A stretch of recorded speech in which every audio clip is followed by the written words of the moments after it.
안녕하세요. 리테라이드입니다. 자, 오늘은 2025학년도 건국대 수시 모집 전형에 관련된 주요 사항 및 변경 사항에 대해서 좀 더 자세히 살펴보도록 하겠습니다. 앞선 동영상에서는 이제 전반적인 어떤 변화와 주요 사항 그리고 핵심 내용들에 대해서 좀 살펴봤고요. 자, 이번 동영상에서는 이런 그 모집 시기별로 수시 모집 전형이 좀 더 구체적으로 어떠하게 이제 구성이 되어 있는지 이런 부분들을 좀 같이 살펴보도록 하겠습니다. 자, 그럼 먼저 그 첫 번째 순서로 학생부 교과 전형, 즉 KU 지역균형 전형에 대해서 살펴보도록 하겠습니다. 자, 지역균형 전형 모집 인원은 총 441명이고요. 그 다음에 지원 자격은 자, 국내 고등학교에서 5학기 이상의 교육과정을 이수한 졸업 예정자 또는 졸업자로서 라고 되어 있고 고등학교장의 추천을 받은 자라고 되어 있습니다. 자, 다른 대학하고 조금 아마 이 동영상들, 앞선 동영상들 보신 분들은 아시겠지만 타 대학과 좀 다른 측면이 있죠. 지금 보면 졸업자, 졸업 예정자다. 그러면 결론적으로 지금 몇 년도 이후 졸업자냐 뭐 이런 기준이 지금 설정이 되어 있지 않기 때문에 결론적으로 이 지원 자격에 졸업 연도에는 제한이 없다. 네, 이렇게 보시면 되겠죠. 그래서 뭐 고3뿐만 아니라 재수생, 그다음에 삼수생, N수생들도 지원 가능하다. 그리고 그렇게 충분히 지원 가능한 또 하나의 이유는 뭐냐면 고등학교장의 추천을 받긴 하는데 고교별 추천 인원에 제한이 없습니다. 다른 학교들은 뭐 예를 들어서 10명, 20명, 12명 이런 식으로 추천 인원에 대한 제한이 있는데 건국대 학생부 교과 전형 같은 경우는 추천 인원 자체에 대한 제한도 없기 때문에 내신 성적이 그래도 뭐 입결에 비교를 해봤을 때 보통 이제 입결을 한번 살펴보면 한 내신 이제 뭐 환산 방식으로 간다고 했을 때 내신 한 2.0 등급 이내 정도면은 충분히 지원을 고려할 수 있지 않을까 싶은 생각이 있습니다. 물론 이제 정량 평가만 들어가는 게 아니라 정성 평가 영역도 있긴 하지만 2.0 등급을 기준으로 했을 때 이 정도 내외 성적이라고 한다면, 그러니까 뭐 범위가 플러스 마이너스 편차가 크면 안 되고 이 정도 내외라고 한다면 한번 이제 지원을 고려해 볼 만한 전형이다. 네, 이렇게 좀 생각하시면 될 것 같습니다. 물론 지원 불가 대상 학교들도 있으니까 이 학교들은 참고해 보시면 될 것 같고요. 자, 그 다음에 전형 방법을 살펴보면 자, 학생부 교과 100%, 그러니까 학생부 교과 100% 일괄 전형으로 평가는 하는데 다만 이 100%의 비중을 정량평가 100%로만 가는 게 아니라 정량평가 70%와 정성평가 30%를 합산해서 100%를 환산하게 됩니다. 그리고 수능 최저학력 기준은 없습니다. 자, 그러면 이 정성평가하고 정량평가에는 어떠한 교과목들이 반영되고 또 어떻게 평가되는지 그 부분들에 대해서 살펴보도록 하겠습니다. 여기에는 지금 보면 뭐 그 안내 사항들이 이렇게 쭉 나와 있는데 이 지금 입학계획안에도 저 뒤쪽에 있기 때문에 잠깐 제가 멈춤 기능을 하고 바로 넘어가서 그 부분 확인하고 다시 이쪽으로 또 돌아오겠습니다. 자, 그러면 학생부 교과 전형 같은 경우에 그 교과 정량 평가. 자, 정량 평가 아까 몇 프로 들어간다고 그랬죠? 70%가 반영이 된다고 말씀드렸죠? 자, 그럼 이 70% 반영 방법은 어떻게 반영이 되는지 자, 지금부터 한번 살펴보도록 하겠습니다. 일단 이제 뭐 학생부 교과에 대한 이제 정량에 대한 반영 교과 과목들을 한번 보면 뭐 이게 뭐 교과 전형뿐만이 아니라 나중에 학생부 종합 전형에도 일부분에는 교과가 반영되는 부분에서는 이렇게 이제 반영된다고 하는 거니까 미리 한번 이 부분들까지 통합해서 한번 살펴보도록 하겠습니다. 자, 우선 반영 교과 및 반영 과목을 보면 자, 인문, 자연 상관없이 계열에 상관없이 국어, 수학, 영어, 과학, 사회, 한국사 전 과목이 반영 교과목 대상입니다. 그래서 석차 등급 및 이수 단위가 표기된 전 과목이라고 되어 있으니까 일단 석차 등급이 표시가 되어 있다라고 하면은 공통 과목, 1학년 때 배우는 공통 과목, 그 다음에 일반 선택 과목 중에서 국어, 수학, 영어, 과학, 사회, 한국사 전 과목, 그러니까 제2외국어나 예체능 같은 경우만 빠지고 나머지 이제 다 반영이 된다. 그리고 학년별 교과별 가중치는 없다라고 되어 있습니다. 자, 그러면 우리가 이제 여기서 이제 궁금해 할 수 있는 부분, 그러면 진로 선택 과목 같은 경우에는 어떻게 반영이 될까? 자, 그 부분은 이 밑에 보면 이제 나와 있습니다. 자, 진로 선택 과목은 이렇게 진로 선택 과목은 정량적으로 반영하지 않고 정성 평가로만 반영한다라고 되어 있습니다.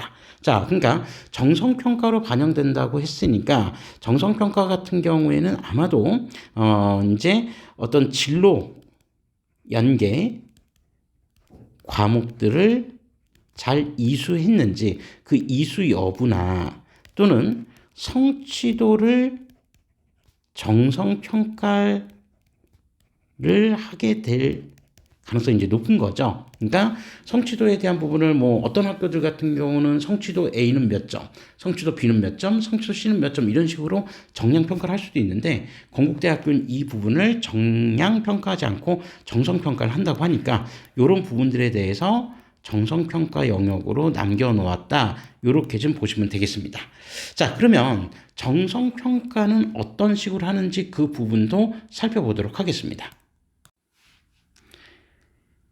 자, 지금 이제 페이지를 보시면 학생부 위주 전형 서류평가라고 하는 부분들이 나와 있는데, 자, 이 서류평가는 이제 뭐 기본적으로는 학생부 종합 전형 학생부 종합 전형이 주요 대상이 되겠지만, 자, 여기에는 학생부 교과와 종합 전형 전체가 반영 대상이라고 있습니다. 그러니까 교과 같은 경우에는 정성평가 영역으로 30%가 들어가는 이 부분들이 이제 여기에 관련된 내용이라는 건데, 자, 그러면 이 내용들 이제 복잡한 내용들 다 떠나서 우리가 여기 평가 요소 및 평가 항목에 관련된 부분만 한번 면밀하게 살펴보고 넘어가도록 하겠습니다. 자, 그래서 학생부 교과 같은 경우에 자, 30% 정성평가 반영하는 부분이 있었죠. 자, 그래서 자, 일단 학업 역량. 자, 정성평가의 반영 대상으로 들어가는 건 학업 역량과 진로 역량인데요.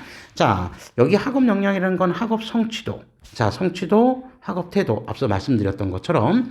그 다음에 전공 관련 교과 이수 노력. 그러니까 전공과 연계되어 있는 교과들을 이수하려고 노력을 했냐. 뭐 이 교과 이수 노력에는 제가 볼 때 그냥 뭐 일반 선택 과목도 있고, 그 다음에 진로 선택 과목도 여기 다 포함이 됩니다.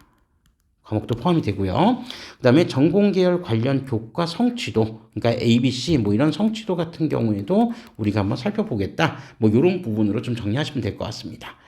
자, 반면에 뭐 나중에 이제 살펴보겠지만 학생부 종합전형 같은 경우는 아무래도 교과에서 평가는 30% 정량 평가보다는 이제 정성 평가 자체가 종합전형은 100%이기 때문에 자. 어떤 것들을 구체적으로 평가를 하냐. 뭐, 여기 학업 역량과 진로 역량은 동일한데, 항목이 조금 더 디테일하게 더 많이 들어갑니다. 그래서 학업 성취도, 학업 태도뿐만이 아니라 탐구력도, 그리고 진로 역량에는 전공계열 관련 교과 이수 노력, 그 다음에 전공 관련 교과 성취도, 여기뿐만이 아니라 진로 탐색 활동과 경험이라고 해서 보다 좀 구체적인 진로 진학 의지에 대한 부분들을 이제 결과물로서 잘 드러나 있는지 그런 부분을 확인을 해보겠다는 얘기고요.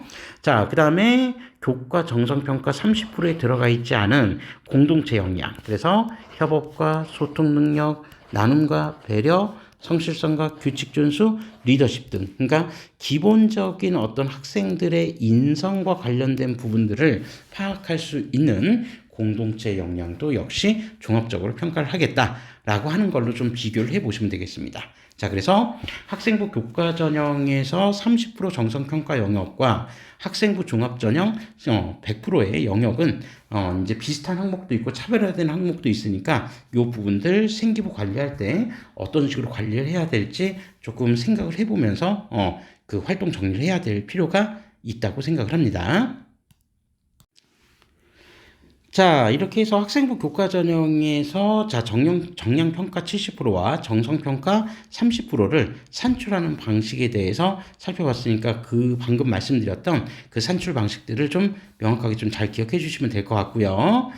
자, 다음으로 학생부 종합 전형 KU 자기 추천 전형부터 들어가 보도록 하겠습니다. 지금부터 설명드리는 학생부 종합 전형은 좀 전에 말씀드렸던 것처럼 서류 평가에 대한 부분들 이 부분들이 정성평가 영역으로 이제 들어가기 때문에 여기에 앞서 이제 말씀드렸던 뭐 학업 역량이라든지 그죠? 자, 그래서 여기 학업 역량뿐만이 아니라 이제 진로 역량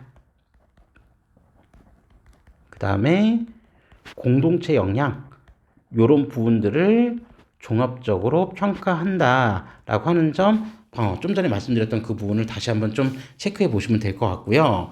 자, 이제 뭐 전형 방법을 한번 살펴보면 자기 추천 전형 같은 경우에는 단계별 전형을 실시를 합니다.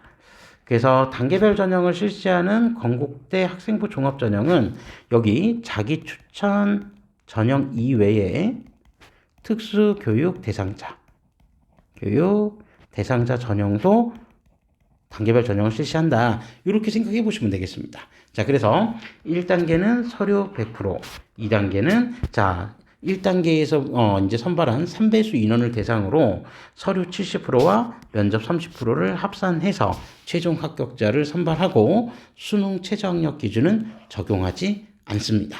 자, 요렇게 좀 기억해 두시면 되겠죠. 그래서 뭐 복잡한 게 아니라 이제 뭐 다른 대학들 이제 동영상을 좀 보셔서 아시겠지만 대부분 단계별 전형을 하는 대학들은 아주 일부의 대학들을 제외하고, 그러니까 뭐 연세대나 고려대와 같은 이런 일부 대학을 제외하면 학생부 종합 전형의 수능 최저학력 기준이 거의 없다. 이렇게 보시면 될 것 같습니다. 자, 그리고 면접 같은 경우에는 일단 서류 기반 면접입니다. 서류 기반 면접이어서 제출된 학생부를 기반으로 해서 다양한 내용들을 이제 면접관들이 질문을 하게 된다. 네, 요렇게 좀 기억해 주시면 되겠습니다. 자, 그래서 면접평가 뭐 안내사항이라고 해서 자, 뭐 면접 내용은 서류의 진위 여부를 확인한다. 그러니까 생기부에 기재되어 있는 내용들을 그냥 무작위로 질문을 해서 그 내용들의 활동 경험이 실제로 학생들의 활동 경험인지 아닌지 그 여부를 확인하는 그런 형태의 질문이다라는 점을 기억해 두시면 될 것 같습니다.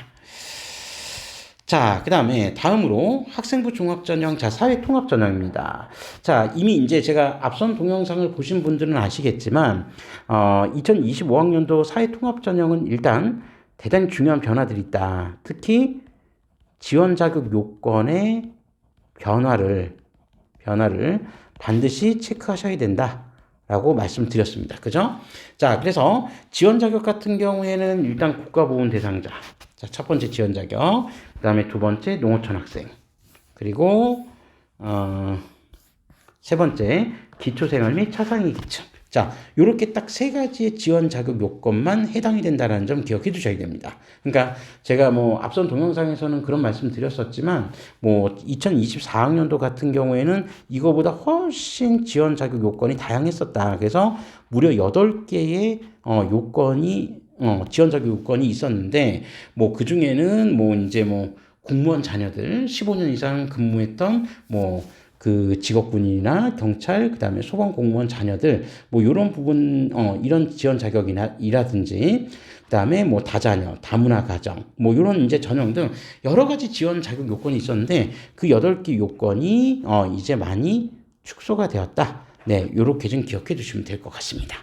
자, 대신 이제 전년도에 단독 모집을 하던 기초생활 및 차상위 계층 전형이나 아니면 농어촌 전형 단독 모집을 하던 이런 전형들은 이제 폐지가 되고 여기 사회통합 전형으로 모집을 한다는 점, 그런 부분들도 좀 변화된 측면이었으니까 그 부분들 꼭 좀 체크해 주셔야 될 것 같습니다. 그래서 전형 방법은 면접 없이 일괄 전형으로 진행이 되고, 자, 서류 70%, 자, 서류 70% 정성평가의 영역이고요.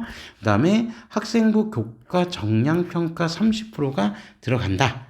그래서 교과 정량평가는 제가 이제 앞서서 잠깐 말씀드렸지만 학업 역량과 진로 역량 두 가지에 대한 부분에서만 살펴본다. 이렇게 좀 말씀드렸었죠. 그죠? 참. 이게 아니라 이게 참 정량평가라고 돼 있으니까 정성평가가 아니라 참 정량평가라고 돼 있었으니까 우리 학생부 교과 전형에서 즉 지역균형 전형에서 정량평가 70% 했었던 방식과 동일합니다. 그러니까 뭐 과목들 반영 과목들은 국어, 수학, 영어, 사회, 과학, 한국사 전 과목이 반영 대상이었다라고 하는 거. 네, 요 부분들을 조금 기억해 주시면 되겠죠. 자, 정성이 아니라 참 정량평가입니다. 정성은 서류만 정량평가를 한다. 그래서 여기 서류 정량평가는 학업 역량, 진로 역량, 공동체 역량까지 요렇게 종합적으로 평가한다라고 하는 점을 기억해 주시면 되겠죠. 자, 일괄 전형으로 가고요. 자, 수능 최저학력 기준은 적용하지 않습니다. 네, 그리고 다음으로 특성화고교 졸업자 전형입니다. 자, 특성화고교 졸업자 전형도 앞선 사회통합 전형과 모집 방법은 동일합니다. 다만 이제 지원 자격 요건이 좀 이제 다른 거니까 요 지원 자격 요건만 좀 명확하게 확인해 주시면 될 것 같고요. 자, 그 다음에 전형 방법 앞서 말씀드린 사회통합 전형과 모집 방법이 동일합니다. 그죠? 수능 최저학력 기준도 없고요. 그래서 간단하게 요 전형은 이런 식으로 좀 살펴보시면 될 것 같고요. 자, 그 다음에 좀 빨리 넘어가서, 자, 특성화고 졸 재직자 전형도 지원 자격만 좀 차이가 있지, 모집 방법, 전형 방법은 앞선 전형들과 동일합니다. 그래서 서류 70과, 그 다음에 학생부 교과 정량평가 30%를 합산해서, 자, 수능 최저학력 기준 적용 없이, 최종 합격자를 선발한다는 일괄 전형 방식은 동일하다라고 하는 점을 기억해 주시면 될 것 같습니다. 네, 자, 그리고 이제 특수교육 대상자. 자, 학생부 종합 특수교육 대상자는, 자, 앞서 자기 추천 전형과, 그죠? 자기 추천 전형과 모집 방법이 동일하다. 방법이 동일하다. 제가 이렇게 말씀을 드렸었는데, 자, 뭐 모집 인원은 적지만, 어쨌든 이제 지원 자격 요건을 좀 확인하시면 되고요. 자, 전형 방법은 단계별 전형입니다. 자기 추천 전형과 동일하게 단계별 전형으로 모집을 하고요. 그래서 1단계에서는 자, 서류 100%로 3배수를 선발하고 2단계에서는 이 3배수 인원을 대상으로 해서 자, 1단계 성적 70%, 그다음에 면접 30%를 합산해서 최종 합격자를 선발한다. 그리고 수능 최저학력 기준 역시 적용하지 않는다라고 하는 점을 체크해 보시면 될 것 같습니다.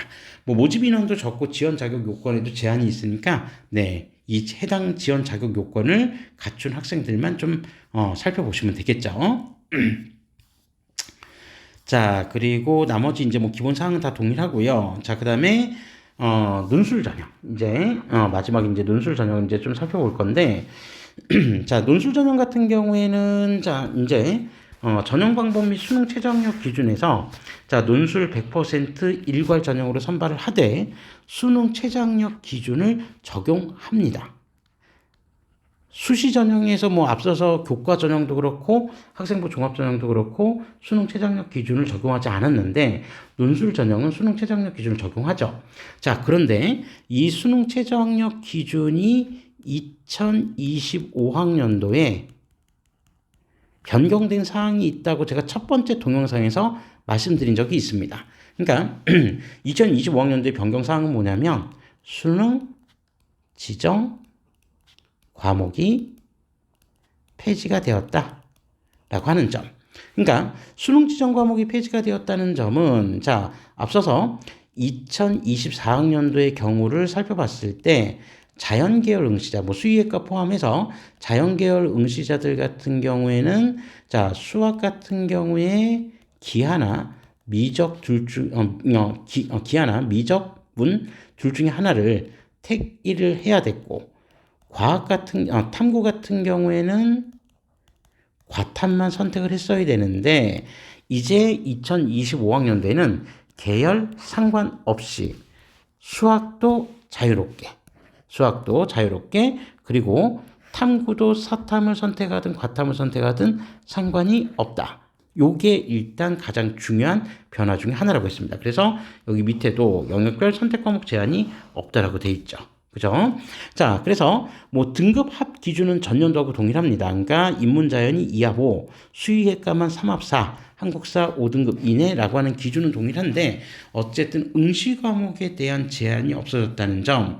그래서 제가 볼 때 뭐 일반 정시 전형이나 이런 부분들보다도 논술 전형에 응시하는 수험생들의 경우에는 아마도 자연계열 지원하려고 하는 수험생조차 사탐을 선택하는 인원들이 이전보다 늘어날 가능성이 높아졌다. 네, 요렇게 좀 한번 생각해 볼 수 있을 것 같습니다. 자, 그래서 뭐 이제 논술 시험 자체도 중요하지만 수능 최저학력 기준을 충족하냐, 충족하지 못하냐도 논술 전형에서는 대단히 중요한 변수가 될 수 있기 때문에 이 부분의 변수가 이제 올해 또 어떻게 결과로 반영이 될지 이 부분 한번 좀 지켜봐야 될 것 같습니다. 자, 그래서 뭐 전형 요소별 뭐 실질 반영 비율이 있는데 뭐 논술 100%니까 이건 뭐 우리가 실질 반영 비율이 뭐 굳이 따져볼 필요가 없는 그런 전형이다. 네, 요렇게 생각해 보시면 되겠죠. 자, 그리고 논술고사 문제는 자, 고교 교육과정 내에서 출제를 하고 자, 이해력과 분석력, 논증력, 창의성, 표현력, 추론 능력 등을 평가할 수 있는 문제. 그리고 사고의 최종 결과물 외에 사고 과정 및 추론 과정까지 평가한다고 하는데 어쨌든 중요한 거는 그 관련된 세부 사항이 추후 수시 모집, 그러니까 요강, 확정 요강에서 나온다고 하니까 그때 다시 한번 좀 살펴볼 수 있으면 될 것 같습니다. 자, 그 외에 이제 실기 실적 전형인데 제가 이제 이 전형들 설명하면서 뭐 실기 실적 전형에 대해서는 실기 관련된 부분들 때문에 제가 자세히 설명드리진 않습니다. 뭐 여기 건국대 입학 전형에서도 실기 실적 전형에 대해서는 자세히 살펴보진 않을 거니까 요건 이제 뭐 실기를 준비하는 우리 수험생들이 더 잘 알 거라고 생각을 하고 요 부분은 좀 넘기도록 하겠습니다. 자, 이것으로 2025학년도 건국대 수시 모집 전형에 대한 주요 사항 및 그다음에 변경 사항 일부에 대해서 좀 설명을 드렸습니다. 자, 올해 같은 경우에는 이제 건국대학교의 가장 큰 화두 중, 그러니까 전형에 있어서 가장 큰 화두가 뭐 수능에 대한 지정 과목 폐지라고 하는 부분. 그리고 일부 특별 전형 같은 경우에 지원 자격 같은 경우에 변동, 또 모집 시기의 이동, 뭐 이런 부분들이 좀 중요한 변화 체크 포인트라고 제가 좀 말씀을 드렸으니까 자, 해당되는 전형에 좀 지원을 할 수험생들은 전형 변화들이 어떻게 나타나는지 이 부분들 반드시 체크하고 지원 전략을 미리 좀 수립하셔야 됩니다. 그래서 다른 학교들과 다르게 이렇게 지원 자격 자체가 이렇게 뭐 좀 뭐랄까요? 이렇게 좀 크게 변동하는 경우를 제가 이렇게 자주 본 적은 별로 없었기 때문에 아무튼 건국대 전형 같은 경우 특히 사회통합 전형 같은 경우에 지원 자격 요건이 아주 크게 변화한 거라고 생각을 하니까 그 지원 자격 요건에 이전까지 해당되었던 수험생들은 이제 어떻게 좀 전략을 재수립할지 이런 부분들 한번 잘 고민해 보시고 지원을 고민해 보시면 될 것 같습니다. 자, 이상으로 2025학년도 건국대 수시 모집 전형에 관련된 리뷰를 마치고요. 다음 동영상에서는 정시 전형과 관련된 주요 내용에 대해서 살펴보도록 하겠습니다. 감사합니다.